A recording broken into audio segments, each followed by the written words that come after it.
You ask Tiger to solve. This deals with linear equations with one unknown. The final result is x equals 15/4. Let's solve it step by step. Group all constants on the right side of the equation. Subtract 9 from both sides. Group like terms.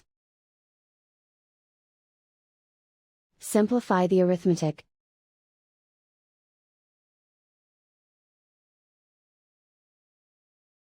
Isolate the x.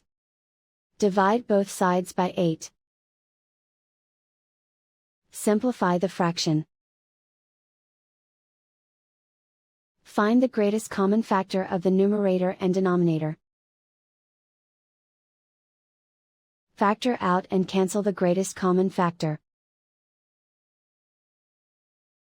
And so the final result is x equals 15/4.